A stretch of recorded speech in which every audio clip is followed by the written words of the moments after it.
Hello everybody, and welcome to another episode of Come Back Stronger with Basic Brooks, where we bring you inspirational stories from regular people just like you and me that have faced challenging circumstances and that have used perseverance and whatever else they had to come back stronger. And we love to bring these stories. I'm here with my law partner, Dana Brooks. Hello. And so we love to bring these stories because all of these stories tend to have the same elements of people who have faced severe challenges, but they've made a decision that they're going to overcome these challenges and that they're no longer going to live their past and that they're going to create their own future. Yeah. And so we see this all the time. Dana, you are involved in an organization or a Facebook group called the Empower Plan. And so tell me about that group and tell us about how that ties into the Come Back Stronger thing. Yeah. Your group, Come Back Stronger, and the whole reason we do the television show is to help illustrate kind of like what our clients do. They come in and they've had a setback. They have somebody, a guide. They've been injured. Yeah. They have a guide like us, and then we help them get to another path, and they come back stronger than they were before. Well, I wanted to do that with women. I have a resource that builds up women, so we created a Facebook group called the Empower Plant, and we do a weekly show called the Empower Hour, Thursdays at 4:30, and we bring on people who do things that lift up women. And it's not always women, it's also men who are very enlightened and want to empower women.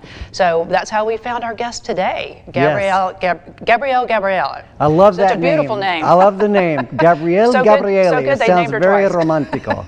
Yes. So yeah, I'm excited about her today, and she's one of the people who's active in the Empower Hour and the Empower Plant, and I can't wait to share her story and her energy with everyone. Well, one of the beautiful things that I see in Gabrielle's story is that not only does she come back stronger herself, but at the end, she decides to give back. Yeah. And that's one of the most beautiful things about these comeback stories is the greatest of the comeback stories are the ones where the people overcome the challenges, they learn the lessons they needed to learn, and then they give back to the community. So that's what we're gonna see with Gabrielle Gabrielli. Yes. Okay, so we're gonna be back with the commercial right now.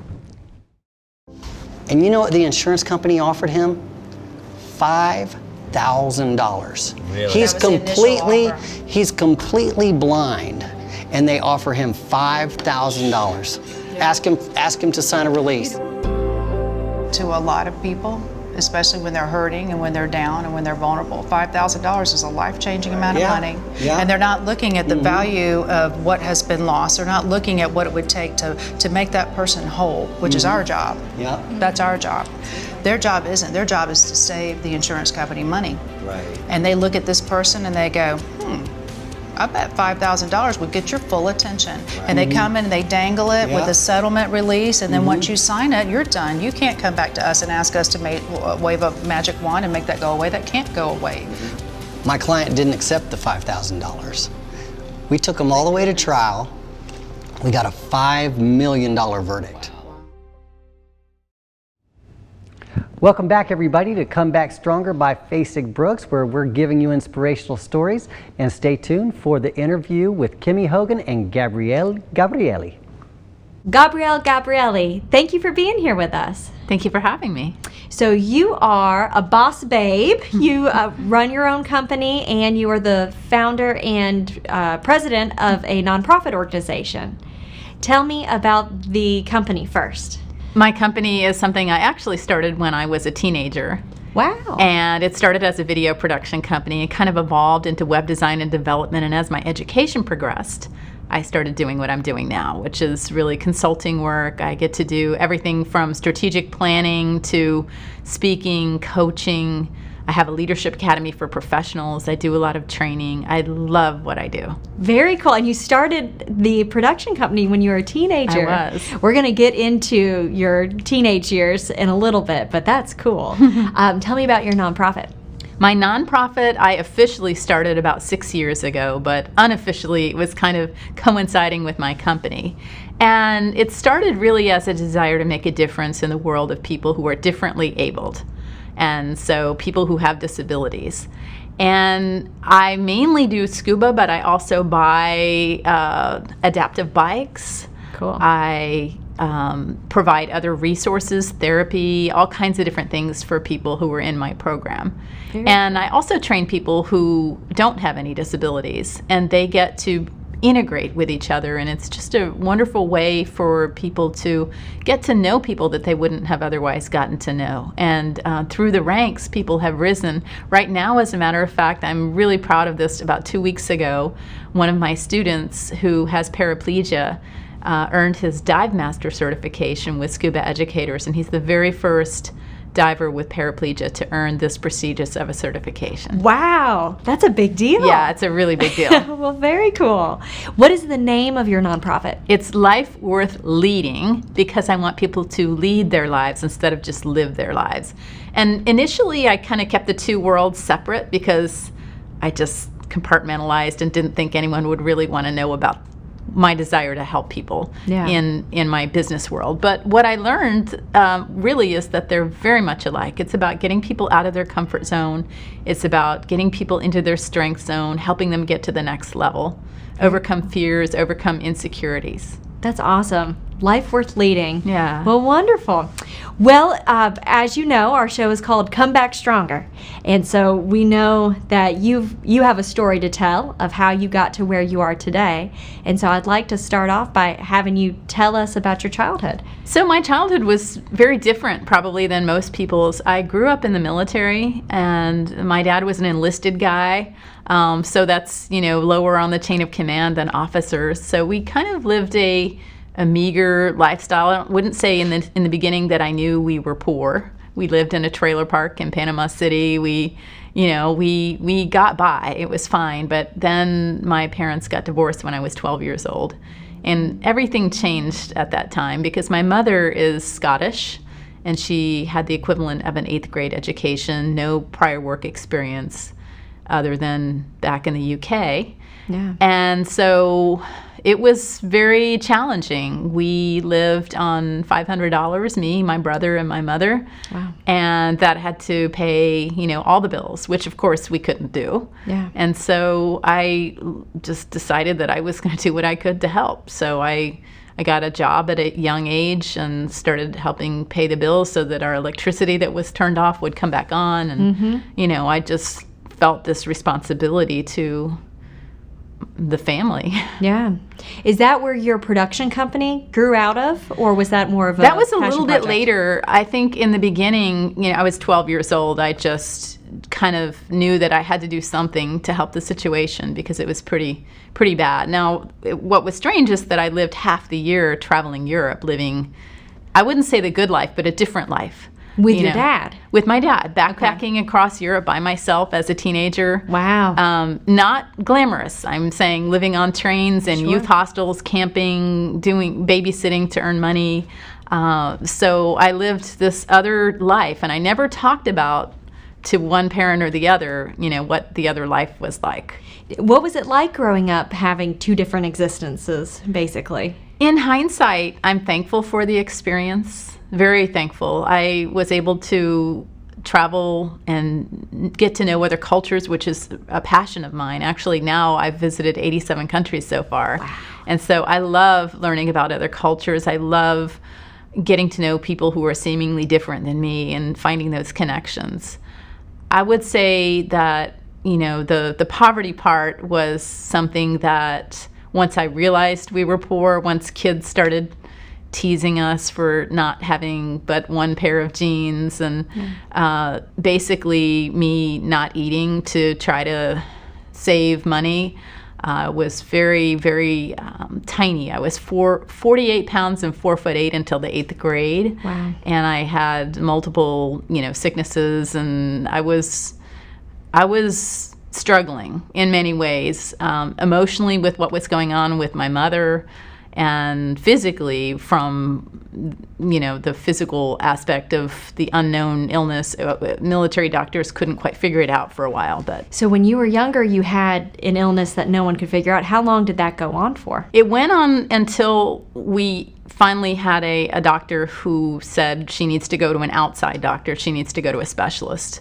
And I had tonsillitis and strep throat my whole life up to that point. And every year the doctors would say, if you get it one more time, we're going to take those tonsils out. Well, they were not functioning, which is why I lost weight. I lost like 22 pounds as a kid because I couldn't eat. Oh, Nothing would go down. So my mother insisted on taking me to an outside doctor.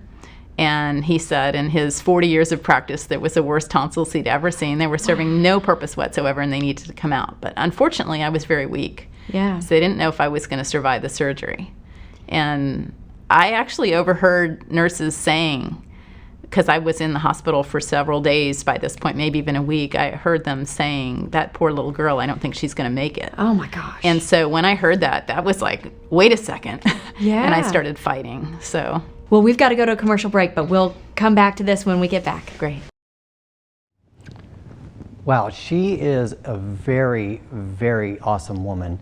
And there are so many takeaways from that. Yeah. And we're going to get into all those takeaways, but before we do that, we are going to go to a commercial, and then we're going to come back and we're going to hear the second half of her story. The comeback. We'll be right back.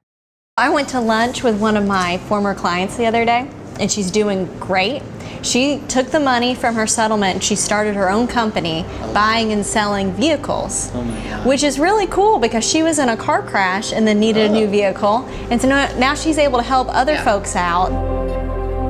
Most of our clients, they find that one of the most frustrating things is the dealing with the vehicle. Oh, well, losing your car can totally disrupt your life. You could lose your livelihood over it. If you can't get to work, or you know, what's the worst thing with our clients is we're just trying to help them get well. But if they can't get to the health care that they need, you know, that's just another setback. One of the typical things about a comeback story is you take the pain and the struggles and the challenges that you've been through, and you use that as the fire that kind of motivates you to do something good for other people. Yeah. And so I love that because now our client did exactly that, like literally to the T. Welcome back to Facing Brooks Comeback Stronger, where we are interviewing Gabrielle Gabrielli, and she is about to tell you the second half of her story, and then we'll be back after that so we can get all the takeaways for you. So how old were you when you had your tonsils removed? It was all in the 12th year of my life, so I was still 12. Oh my goodness, I can't imagine being in a hospital hearing nurses say, I don't think she's going to make it. Yeah, it was very eye-opening, and I just, honestly, at that point, they did me a favor. I hadn't really fought for myself until I heard that. So what was it like in the years after you had the surgery? It was interesting. It took me a while to get healthy again because there were other medical things going on, but I was very frail and I was bullied a lot. I actually had psoriasis as well as basically looking like a walking skeleton. Yeah. And I had, my face was drawn in, so I had buck teeth, and I'll never forget just being teased and tormented and beaten by especially a boy who I could still hear the songs in my head that he would say to me about every aspect of me. Yeah. And so it was pretty rough. That's terrible. What did you do to overcome that and keep moving forward? I think I just knew that there was something more and that I was going to survive this and I was going to at some point learn to thrive. Yeah. At that time, though, I was very insecure. I think the bullying got to me. I was really quiet and shy, and I had a lot of fears. And two of my biggest fears were that I was camera shy. Every picture of me as a teenager is my hand in front of my face. Yeah. And I hated public speaking, like with a passion. So whenever they would call on the kid to go to the podium, and I was grip the podium and my heart would be pounding out of my chest, and I have no idea what I said. I hated speaking. And look at you now. Well, I actually chose my career to overcome my fears. I knew that it was my fears holding me back and my insecurities holding me back. And so you said, I'm going to not only be able to do this, I'm going to really get good at this. Exactly. Oh, that's wonderful. And now you teach other people how to lead. Yes. Isn't it ironic? That's cool. So tell me about your life after you got out of high school. Actually, I was living in Germany and I moved to Tallahassee, didn't know a soul. I came here to go to school. I was 17 years old went to Florida State University for communication and Florida A&M University for journalism. Oh, very cool. And I loved my experience in both schools. It was just excellent. It really helped me come out of my shell. And then when you got out of school, what did you do then? I was a go-getter. I knew that I needed more education than a bachelor's. So very young, I graduated when I was 20. I was working full-time as a television news reporter, and I continued straight through to my master's degree and then my doctoral degree. Wow, you were hustling. I was. It was in my 20s too, so I was just... And so when did you decide to start your own company? So I'll back up a little bit. I was about 18 years old. I think I was 18 years old.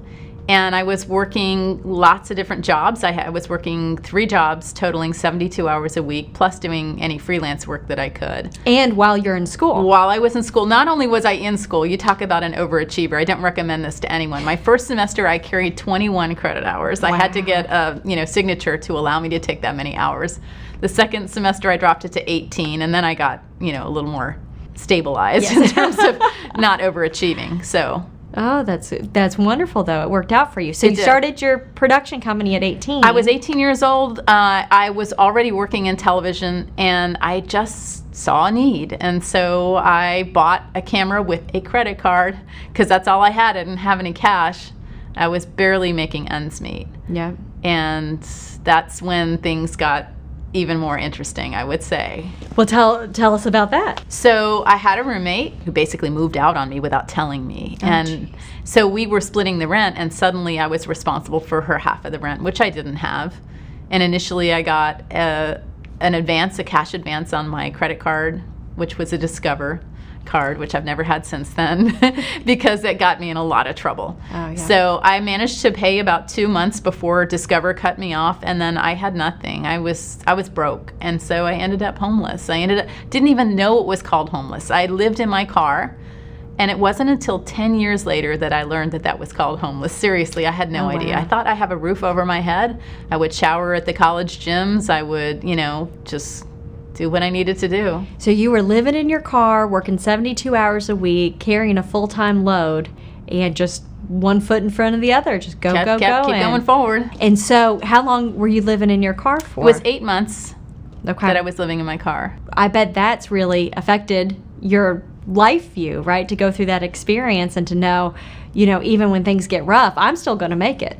It taught me a lot. I actually am thankful for the experience. I think that I've met people who haven't experienced adversity and they take everything for granted. I take nothing for granted. Yeah. I appreciate everything. I appreciate every little thing. And it's not about money, really. I think once you discover your passion, your purpose, you'll reach your potential and the money will follow. So how did your company evolve? I'm assuming what you started at 18 is not what you have today. Right. So I was continuing to work on my education, and I had basically started to cut down on my video production work, and I was doing freelance and working for state government and anywhere I could. And I was continuing to work multiple jobs and help pay off debt. Mm-hmm. When I was 20 years old, I looked at my credit cards and my student loans, and I said, if I take 10 years to pay off my student loans, it's going to cost me a lot more money. Mm-hmm. And so I just started socking money away to try to pay down the debt. And at the same time, I was sending money to my mother and just trying to help her because she was struggling. Yeah. I managed to pay off 10 years of loans in 3 years. Wow. And then that's when a switch happened. Then I realized that I never wanted to be in debt again. And I started just being very thrifty and very smart with how I spent money. So all my friends were going out and partying and enjoying restaurants, and I was basically making sacrifices knowing that it was going to pay off in the long run. So was all the financial sacrificing worth it? It was definitely worth it. And I would say it was a lot more than financial sacrifice that I made, but it did pay off. And today I'm happy to say that I'm 100% debt free. I own my own home. I have 3 cars, including one for the nonprofit, a 66 Mustang that's been in my family since new, and then my dream car, a Tesla. Oh, plus I own an office building, and I paid it off as well. Oh, that's fantastic. Mm-hmm. And it's really not about the money, though. It's about the fact that I'm happy. Well, thank you so much for being with us. It's been a pleasure. Thank you.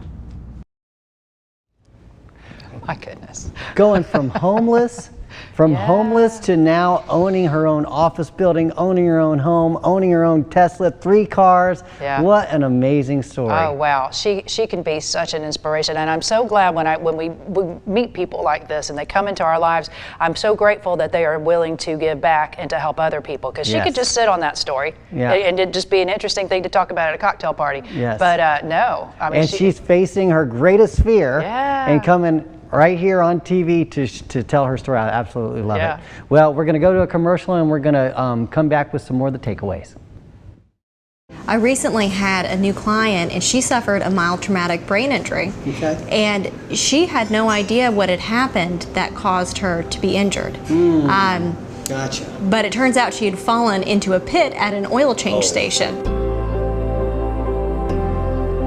And it was 100% their fault. Oh, wow. But her injury made her not even understand her injury, and how occurred. it makes me so frustrated, because folks that suffer concussions or mild traumatic brain injuries, it's really difficult for them to know what remember, happened right. and to understand the difference in what their life was and what it is now, because of the nature of their condition. And so the insurance companies need to recognize the full value of that. Yeah, instead of taking advantage of that very unique situation. It took her family telling her, you need to call an attorney. Her family coming with her to the appointment to say, these are the differences, to get her in there, and now we're able to help her. I love that. Welcome back to Facing Brooks Come Back Stronger, where we just heard the interview of Gabrielle Gabrielli, who's the owner of Gabrielle Consulting. And we heard her tell the story of how when she was young, just to recap, she was young, she was 8 years old, she was literally 48 pounds. She had drawn in cheeks, she was extremely skinny, she wasn't eating because her family was poor, and she had to overcome those challenges. Then later on she had to overcome homelessness, and then she used all the resourcefulness and she used all of that pain that she suffered to change her entire life around. And then ultimately she now, not only does she own her own business, Gabrielle Consulting, she also started her own foundation.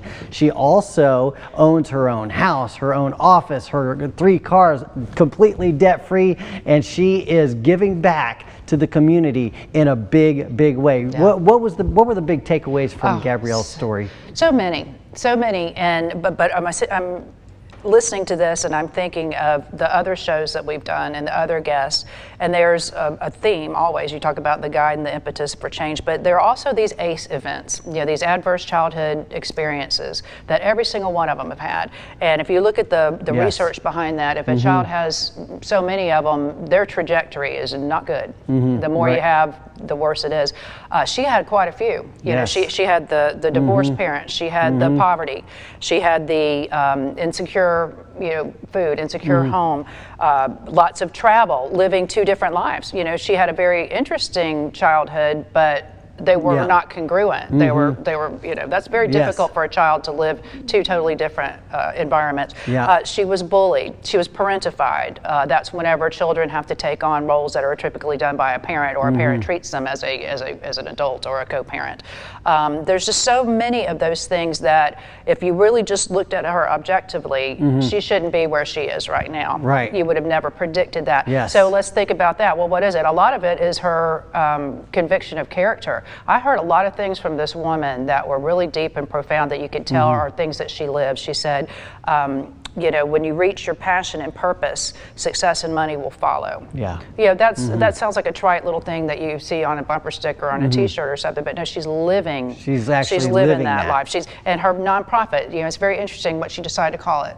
Life worth leading, not life worth living. And so what she's saying is, survival, just living, that shouldn't be the goal. The goal should be live your life in a way that encourages others You to take live their control best of your life. own life, claim your own power. Yeah, 100%. So what I take away from it mostly is there are 2 paths that she could have gone. She could have gone the path where she said, I've had it so rough, woe is me. Life's just not available for me. That better life is not available for me.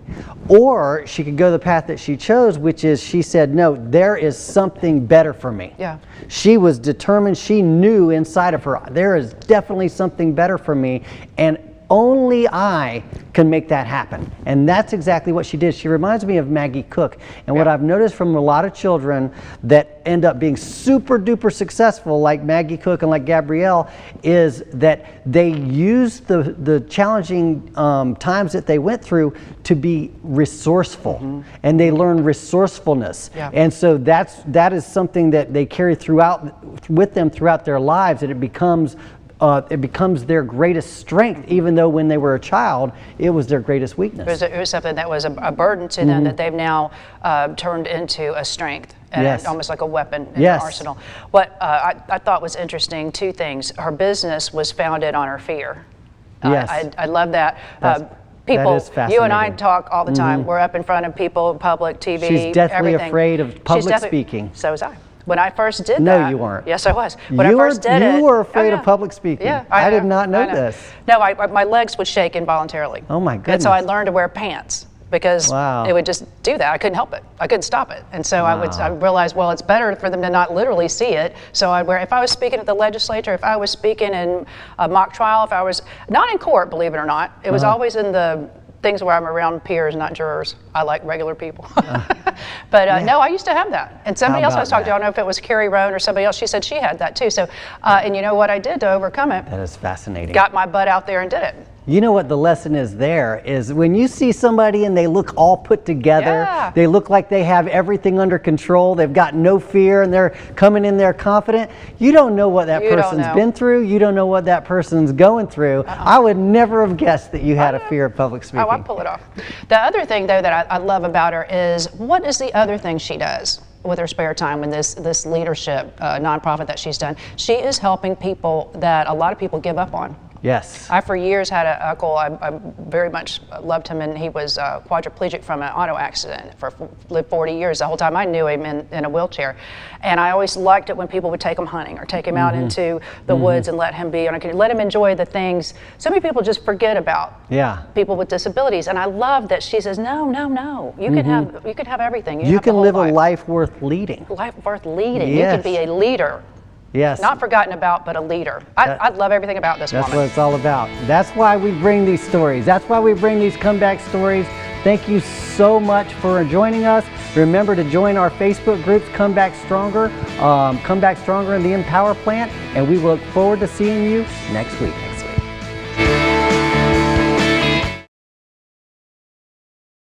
Insurance companies will take every advantage that they have, and it really, That's their job. It makes, it's unreasonable to think that you shouldn't, as a person that's injured, take every advantage that you have. If insurance companies are reasonable, we wouldn't have a job. It's an adversarial process. Right. You have to prove your claim. You have to demonstrate an entitlement to what you're asking for, and a lot of people can't do that without a lawyer. I had a case where the person was injured. It was a rear end crash, and he did everything right. He went to the hospital, he went to the doctor, he got therapy, he got an MRI that showed he had a significant injury in his neck, and the insurance company offered him like $7,000. Wow. And all I had to do was get involved, and right away, the offer was increased to $25,000. That changed the just by an entire- attorney being involved. The entire direction of the case goes differently. That happens all the time.